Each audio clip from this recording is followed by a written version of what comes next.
할렐루야. 꿀송이 보약 큐티를 인도하는 노록수 목사입니다. 오늘 342일째가 됐네요. 342일. 342일 요한계시록 7장에서 9장까지. 하루에 석 장 이상은 읽어야 1년에 한 번을 다 읽는데, 이렇게 어려운 계시록의 말씀, 예언의 말씀, 이런 말씀은 어렵기 때문에 최소한의 세 장만 정해서 조심조심 한 걸음 한 걸음 말씀을 이렇게 읽어 나갑니다. 공부해 나갑니다. 요한계시록 7장에서 오늘은 8장, 9장 말씀 공부하겠습니다. 요한계시록 7장을 보시면 1절에 2일 후에 내가 네 천사가 땅 네 모퉁이에 선 것을 보니 땅의 사방에 바람을 붙잡아 바람으로 하여금 땅에나 바다에나 각종 나무에 불지 못하게 하더라. 또 봄에 다른 천사가 살아계신 하나님의 인을 가지고 해돋는 데로부터 올라와서 땅과 바다를 해롭게 할 권세를 받은 그 네 천사를 향하여 큰 소리로 외쳐. 그러니까 7장 1절에 나오는 천사들은 이제 심판을 베푸는 그 땅과 바다를 해롭게 하는 그런 천사들인데, 2절에 나타난 다른 천사들은 그 심판의 와중에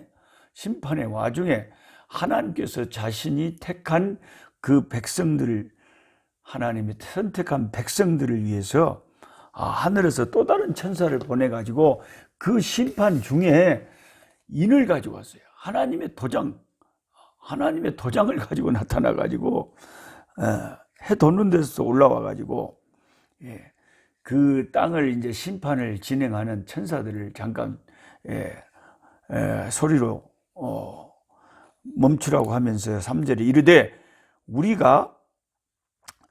우리 하나님의 종들의 이마에 인치기까지 땅이나 바다나 나무들을 해하지 말라.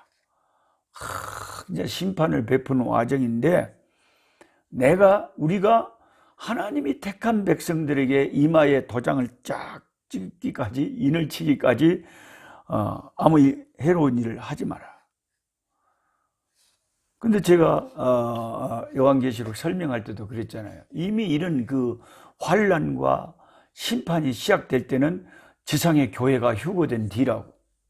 저는 그렇게 믿습니다. 그렇게 생각을 안 하고 이 모든 환난을 교회가 통과한다고 생각하는 학자들도 있지만, 우리가 예수 믿으면서 이 죄 많은 세상에 살면서 이 말세에 그냥 동성애나 무슨 하나님 안 믿는 사람들의 문화나 또 다른 종교들에게 받는 교회가 그냥 막 폭탄을 맞아버리거나 막 이런 무서운 환난과 어려움이 일반적으로 당하는 어려움은 있어요. 그러나 본격적으로 7년 환난이 시작돼서 진짜 하나님이 진노를 쏟아붓기 시작할 때, 그때 교회가 그 7년 환난을 통과한다고 생각하는 학자들이 덜어 있지만, 저는 그렇게 생각을 안 합니다.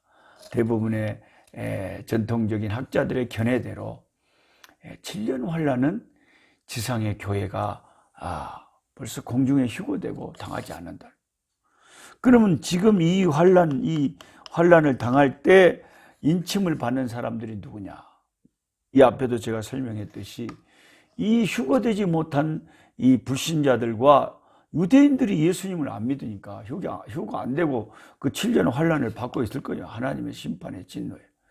근데 그 유대인들 가운데 이제 예수 그리스도에게 회심하고 돌아오는 하나님의 택한 백성들이 있다는 거죠. 그 유대인들에게 이제 천사가 와서 이마에 인을 덩덩 치는 거예요. 666 짐승의 인 도장을 받고 짐승의 표를 받으면 그것은 이제 사탄의 종자들이 되지만은, 이 천사가 하나님의 택한 백성들에게 하나님의 도장을 찍는 것은 하나님의 소유란 뜻이죠.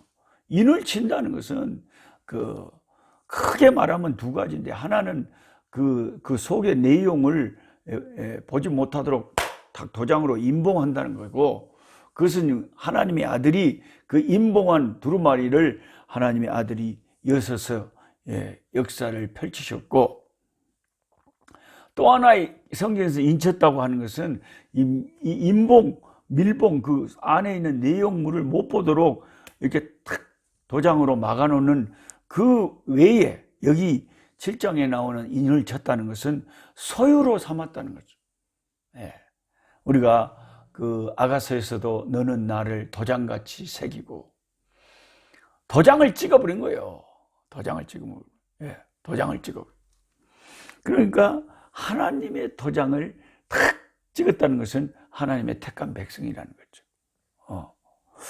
그러니까 이 입맞은 하나님의 도장을 맞은 사람들이 유대 각 지파 중에서 이제 총 12,000명씩 나와가지고 이 12지파를 다 이렇게 합하니까 한 지파에 12명씩 해가지고 12,000명씩 해갖고 144,000명이 되는 거예요.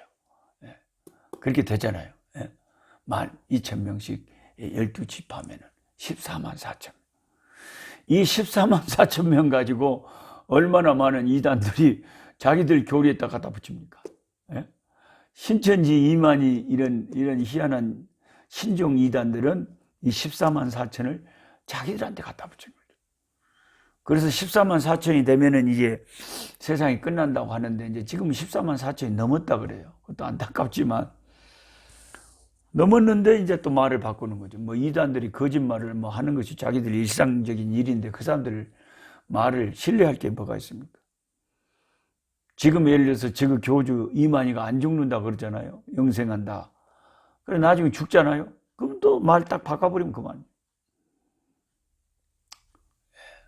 실제 육체는 죽었지만 영은 살아있다. 우리가 같이 있다. 막 그러면 엉뚱한 소리 말 바꿔버리는 건 뭐 이단들이 얼마나 할 수 있는 거죠. 그래서 이단에 빠진 것이 무섭죠. 그 여호와의 증인들은 이 144,000명이 이 요한계시록 7장에 나오는 144,000명이 이제 하늘에서 주님과 함께 이제 재림의 때에 올 하늘의 성도들, 이 특별하게 잘 믿으면 이게 하늘에 속한 자들이고, 보통의 여호와의 증인 신도들은 땅에서 다 천국을 맛보고 산다. 이렇게 엉뚱한 교리를 만들어서 그렇게 신봉을 합니다. 우리 바른 전통적인 교회의 학자들은 이 144,000명을 해석할 때 이제 크게 두 가지 견해예요. 첫째 견해는 제가 지금 말한 대로 문자 그대로 지금 유태인들, 그 휴거되지 못한 예수를 지금은 완강히 거부하는 이 유대인들이지만, 이 사람들이 환란의 때에 이제 예수님이 구주인 것을 알게 된다는 거죠. 그때 회개하고 돌아오고 하나님의 택한 백성들이 이제 입맞은 자들이 주께로 돌아오는 역사가 있다. 244,000명.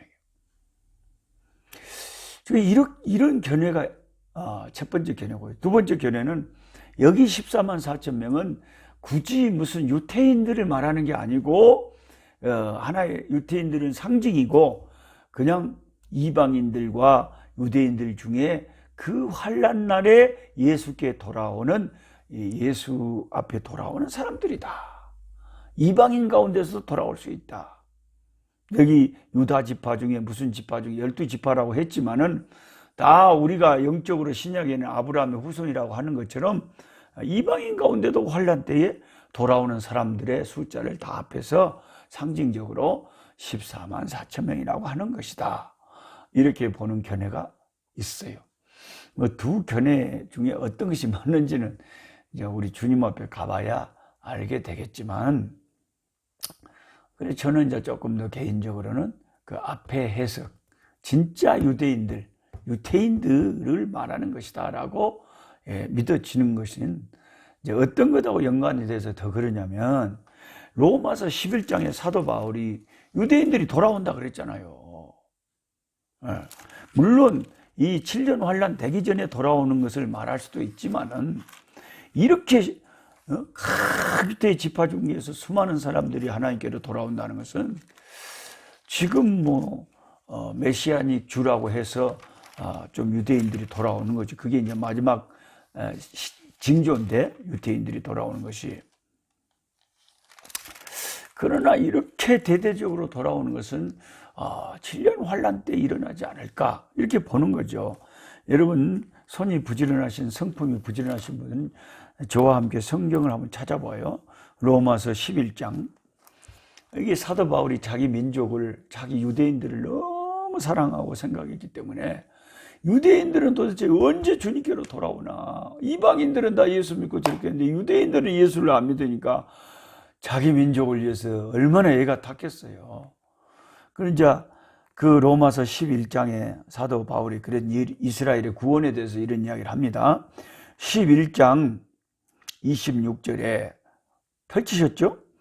그리하여 온 이스라엘이 구원을 받으리라. 그럼 25절부터 읽읍시다. 형제들아, 너희가 스스로 지혜 있다 하면서 이 신비를 너희가 모르기를 내가 원하지 않아. 이 비밀을 너희가 알기를 원한다는 거죠. 이게 뭔 비밀이냐?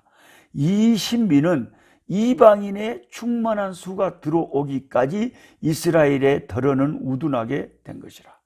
자, 이방인, 유대인이 아닌 이방인들이 다 택한 백성들, 하나님의 백성들이 다 예수님 믿고 예수께로 다 돌아올 때까지는, 유대인들이 그때까지는 마음이 우둔해지고 강팍해서 예수님께 돌아오는 않고 이방인들이 먼저 다 돌아온다는 거예요. 그리고 난 뒤에 이제 유대인들의 회심이 일어난다는 거예요. 26절에 그리하여 온 이스라엘이 이제 구원을 받으리라. 그게 구약 성경에 기록됐다는 거예요. 그게 이사야 59장 20절을 탁 들이대면서 사도 바울이 뭐라고 됐냐? 구원자가 시온에서 오사 야곱에게서 경건하지 않은 것을 돌이키시겠고, 여기 야곱에게서가 이스라엘 백성이죠. 네? 야곱의 집합 가운데서 14만 4천 명 주께로 돌아오는 사람들이 많이 일어난다. 내가 그들의 죄를 없이 할 때 그들에게서 이루어질 내 언약이 이것이라. 이게 이사야 선지자가 예언했던 그 말씀을 사도 바울이 쫙 끄집어내면서 이제 유대인들이 그 이사야가 예언한 대로 회심하고 그 회개하고 경건하지 않은 것을 돌이키고 주 예수께 돌아오는 시기가 있다는 것입니다. 시기가 있다는 거죠. 하나님 반드시 그렇게 하는 거죠. 하나님의 그런 작정과 은사와 부르심에는 후회하심이 없다 그러잖아요. 반드시 그렇게 될 거다. 이렇게 바울이 확신을 하고 있었습니다. 이 성령에 감동된 하나님의 사람 바울이 자기 민족 유대인들의 구원에 대해서 확신했는데, 이 요한계시록에 보니까 앞으로 되어질 일을 사도 요한에게 성령께서 가르쳐 주면서 14만 4천 명 유대의 집합 가운데서 주께로 돌아온 자들이 이렇게 많이 환란 때에 일어나가지고 주께로 돌아온다는 거죠. 그리고 이제 유대인들이 이제 환란 날에 하나님께로 이제 돌아오면, 그러면 이제 그 후에 9절에 2일 후에는 내가 보니 각 나라 족속 백성 방언에서 아무도 셀 수가 없어요. 너무 많은, 헤아릴 수 없는 수많은 무리가 나와 흰옷을 입고 손에 종려가지를 들고 보좌 앞과 어린 양 앞에 서서 큰 소리로 외쳐 이르되. 보세요, 찬송 큰 소리로 하다 그래요. 큰 소리로, 작은 소리로, 목이 가는 소리가 아니고 큰 소리로 하면 그 어마어마한 사람들이 큰 소리로 하나님을 찬양하면 진짜 볼만하겠어요. 우리가 뭐 프로 축구, 프로 야구 막 게임에서 막 몇만 명만 모여서 막 해도 대단한데, 헤아릴 수 없는 많은 무리가 이 구원받은 유대인들과 함께 이제 모든 구원받은 사람들이 다 모여서 우리 주 예수 그리스도를 찬미하고 하나님을 찬송할 때 할렐루야, 와, 10절에 큰 소리로 외쳐 이르되 구원하심이 보좌에 앉으신 우리 하나님과 어린 양에게 있도다. 이렇게 크게 외치며 찬송한다는 거예요. 구원하심이 하나님과 어린 양에게 있도다 하니, 그렇게 막 구원받은 성도들이 외치니까 천사들이 가만히 있겠어요? 그 11절에 모든 천사가 보좌와 장로들과 내 생물의 주위에 서 있다가 보좌 앞에 엎드려 얼굴을 대고 하나님께 경배하여 이르되 아멘. 찬송과 영광과 지혜와 감사와 존귀와 권능과 힘이 우리 하나님께 세세토록 있을지어다. 아멘 하더라. 앞으로 이 구원받은 사람들과 천사들이 함께 뭉쳐서 우리 하나님께 경배하고 영광 돌릴 그 어마어마한, 그리고 그 유대인 가운데 회개하고 돌아온 이 미 유대인 형제들이랑 같이 예배하고 천사들과 함께 예배할 때, 와, 할렐루야, 대단할 것 같아요. 이 말씀을 보니까 여러분 대단하지 않습니까? 할렐루야. 13절에 장로 중 하나가 응답하며 나에게 이르되 이 흰옷 입은 자들이 누구며 어디서 왔느냐? 내가 말하기를 내 주여 당신이 하시나이다 하니 그가 나에게 이르되 이는 큰 환난에서 나오는 자들인데 어린 양의 피에 그 옷을 씻어 희게 하였느니라. 예수님이 말씀하신 거나 구약의 선지자들이 다 항상 마지막 때에 이제 그냥 7년 환란이 시작되고 해가 어두워지고 기근이 일어나고 처처에 막 난리의 소문이 일어나고 그때에 이제 인자가 오고 사람들이 죽게 돌아오고 그때에 땅끝까지 복음이 증거되고 그 무서운 심판이 시작되고 그 무서운 환란이 시작될 때에 그때 주님 오신다는 거예요. 그래서 그 구원받은 수많은 무리들은 그 환란 가운데서 주님께서 휴거시키시고 구원하신 그 피로 구원하신 자들이다. 그러니까 우리는 환란이 와도 무섭지 않은 것이 하나님이 환란 가운데서 구원하신다 그러잖아요. 환란 가운데서 구원하신다. 큰 환란에서 하나님께서 이끌어낸 자들이다. 그러니 그들과 함께 이제 어린 양의 그 죄를 다 씻겨주시고 피로 그러므로 그들이 15절에 하나님의 보좌 앞에 있고 또 그의 성전에서 밤낮 하나님을 섬기며 보좌에 앉으시니가 그들 위에 장막을 치죠. 그러니까 우리가 천국에서 주님과 함께 살 때에 주님의 나라에서 살 때에 아무 할 일도 없다고 생각하면 안 돼요. 여기 밤낮 하나님을 섬긴다 그랬잖아요.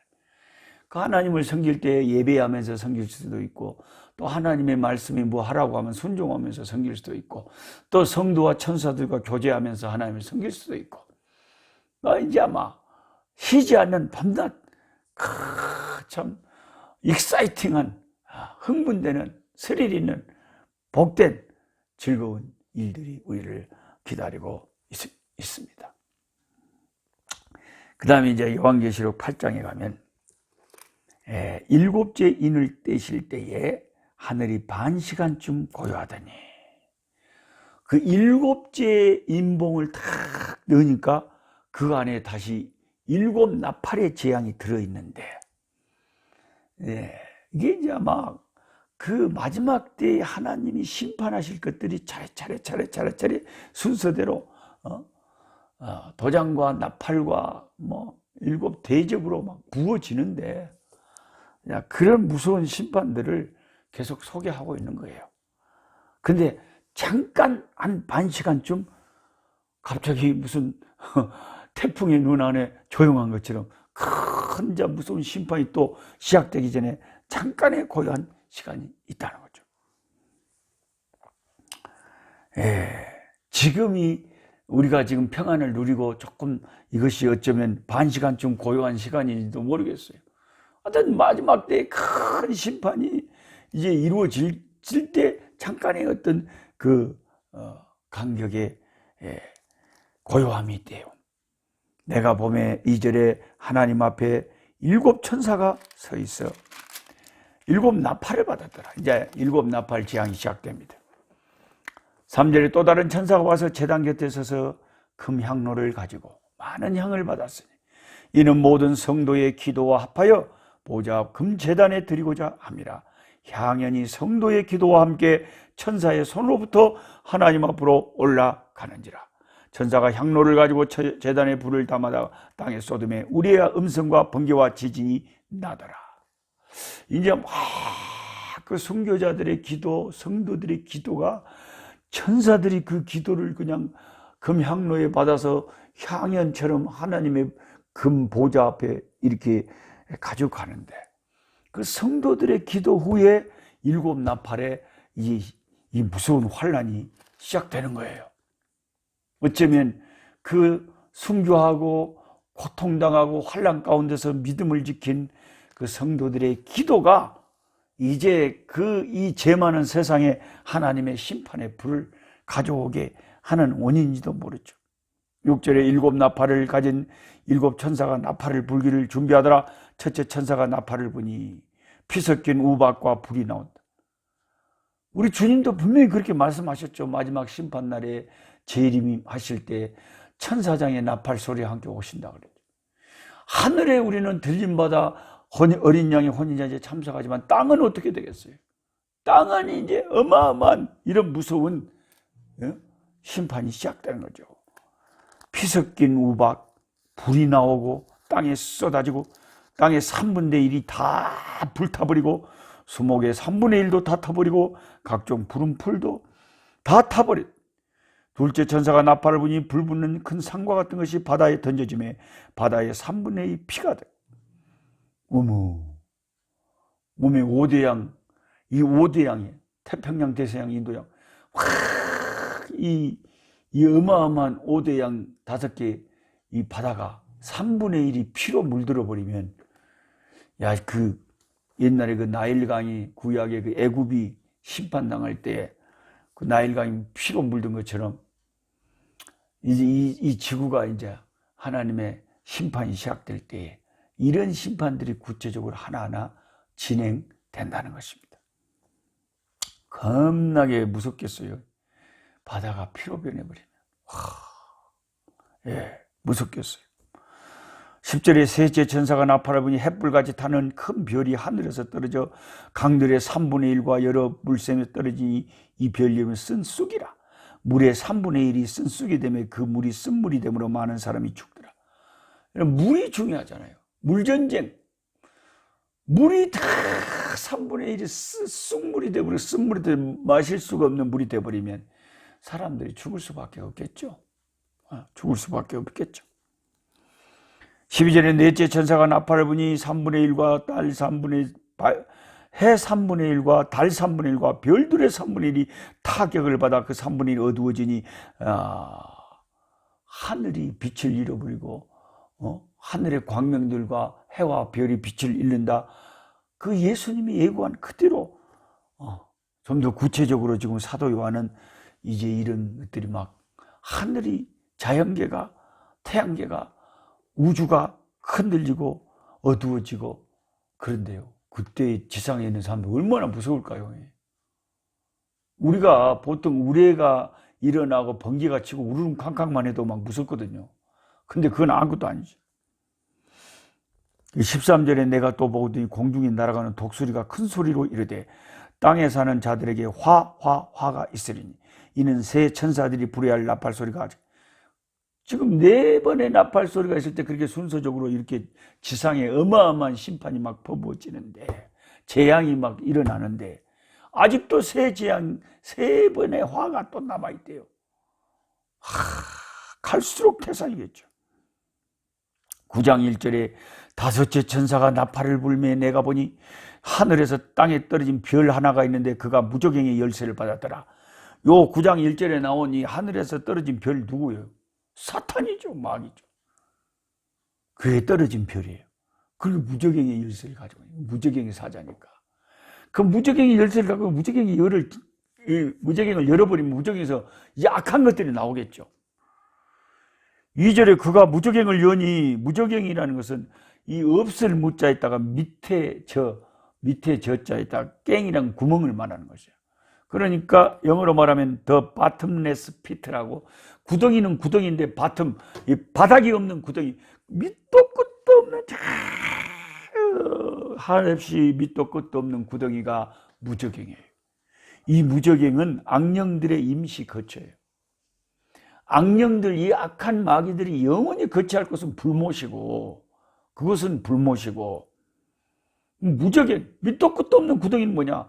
잠시 하나님께서 악령들을 거치하게 하는 것이 무적의. 그가 무적행을 열어버리니까 그 구멍에서 큰 화덕에 연기 같은 연기가 오르며 해와 공기가 그 구멍에 연기로 말미암아 어두워지며 황충이 연기 가운데 땅에서 나오는데 그들이 이게 참 스모크 로카스트라고 아주 이게 그 어떻게 메뚜기 같이 생긴 그런 무서운 그 파충류에서 연기가 나오고 불이 나오는지 이게 황충이 연기 가운데도 땅에 나오는데 그들이 땅에 있는 정갈의 권세와 같은 정갈 같은 권세를 가지고 그들에게 이르시되 땅에 풀이나 푸른 것이나 수목은 해하지 말고 오직 이마에 하나님의 인침을 받지 아니한 사람들만 해하라. 이제 하나님의 도장을 받은 택함 받은 이 하나님의 사람들은 그 환난 가운데서 보호를 받는다는 거예요. 근데 환난이 무섭기는 무섭겠죠. 그러니까 그 환난 가운데 없는 것이 제일 잘하는 거고 두 번째 잘하는 것은 그나마 환난 가운데서 하나님의 인치심을 받고 예수께 돌아와서 구원받은 그 사람들이겠죠. 네. 이마에 하나님의 인침을 받지 않은 사람들만 죽여요. 하나님의 심판은 자기 백성들에게 쏟아지는 게 아니라 하나님에게 인침을 받지 못한 하나님하고 관계없는 자들에게 쏟아지는 것이 하나님의 심판이라는 거예요. 5절에 그러나 그들을 죽이지는 못하게 하시고 5달 동안 괴롭게만 하게 하시는데 그 괴롭게 하면 정갈이 사람을 쏠 때에 괴롭게 아마 죽어버리는 게 낫지요. 죽지도 않고 괴롭게만 하는 게 이게 더 무서운 심판이에요. 그래서 6절에 그날은 사람들이 죽기를 구하여도 죽지 못하고 죽고 싶으나 죽음이 그들을 피하라. 어머 죽는 것이 낫겠네 하고 난리를 쳐도 죽을 수도 없는 무서운 심판을 당한다는 거죠. 예. 11절에 그들에게 왕이 있으니 그들이 무적행의 사자. 이게 사탄이죠. 히브리어로는 그 이름이 아바돈이요 헬라어로는 그 이름이 아블로온이었더라. 여러분 아블로온이라는 말에 이 아바돈이라고 하는 이 한국말로 이제 풀이자면 뜻이 뭐냐면 영어로는 destroyer, that is destroyer, 파괴자라는 뜻입니다.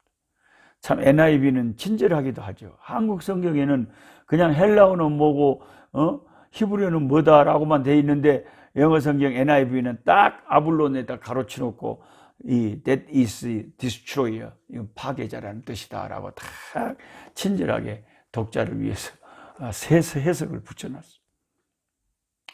마귀는 그게 이제 이름이 다양하죠. 파괴자, 시험하는 자, 거짓의 아비, 살인자, 어둠의 세력, 이런 것들이 마귀의 그 이름들이에요. 우리 주 예수님의 이름은 평강의 왕이시고 구원자이시고 헬퍼이시고 우리를 돕는 자이시며 목자이시고 제사장이고 선지자시고 왕이시고 우리 예수님은 이런 이름이 있지만은 마귀는 속이는 자, 파괴자, 죽이는 자, 거짓의 아비, 시험을 가져오는 자, 파괴자. 이게 참 그 마귀를 따라가면 내 인생은 파탄나는 거예요. 그럼 이 세 번째 화가 나와 있었는데 첫째 화는 지나갔어요. 첫째 화는 황충이 막 가서 물을 뜯어갖고 죽지도 못하게 하는데 괴롭히는 건데 이 화가 지나갔는데 아직도 두 가지 화가 또 남아있어요. 13절 여섯째 천사가 나팔을 불며 내가 들으니 하나님 앞 금제된 네 뿔에서 하는 음성이 나팔 가진 여섯 천사가 말하길 큰 강 유브라데 결박한 네 천사를 놓아주라며 이게 이제 심판의 천사죠. 그들이 그 연을 이를 사람이 3분의 1을 죽이기로 오면 이제 사람을 이제 그동안 안 죽었는데 이제 완전 죽여요. 마병대의 수는 2만만이니 내가 그들의 수를 들어놓으라. 2만만이란 말은 2억이다 이 말이에요. 2억의 마병대에 이게 죽이는 그 심판의 이 천사의 수가 엄청난 수의 마귀 권세가 하나님의 보호 아래에 속하지 않으면 그 무서운 살인자 디스트로이어 아블로온, 헬라어로는 그 이름이 아블로온이에요. 이 아블로온, 이 마귀 파괴자에게 죽임을 당한다. 예, 그래 죽임을 당하죠. 그 다음에 18절, 이 세 재앙 곧 자기들 입에서 나온 불과 연기와 유황으로 말미암아 사람 3분의 1이 죽임을 당하니라. 20절에 이 재앙에 죽지 않고 남은 사람들은 손으로 행한 일을 회개하지 아니하고 오히려 여러 귀신과 또는 보거나 듣거나 다니거나 하지 못하는 금은 돈과 목석과 우상에게 절하고 또 그 살인과 복술과 음행과 도둑질을 회개하지 아니하더라. 회개가 되는 게 복이라니까요. 그 무서운 심판이 되는데도 너긋 회개하지 아니하고 우상 숭배하고 그렇게 하나님을 반항하는 자들은 불쌍한 자들이죠. 근데 지금도 세상에는 그러잖아요. 이단을 섬기고 다른 종교를 따르고 음행과 도둑질과 살인과 복술과 무당과 그런 거 따라가고 하나님 앞에 돌아오지 않는 사람들이 너무 많잖아요.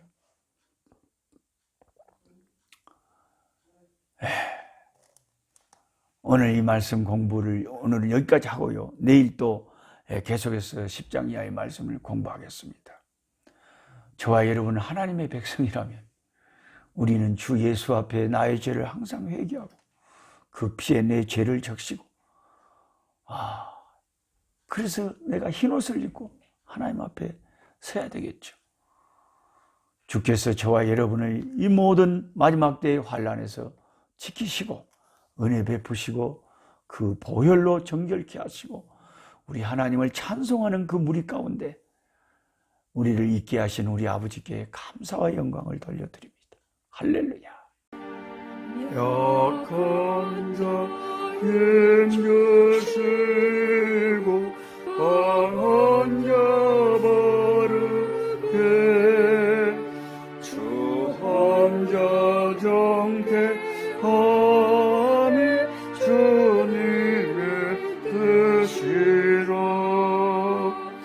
해 아래 압박 있는 곳 주 거기 계셔서 그 팔로 막아 주시어 정의가 선하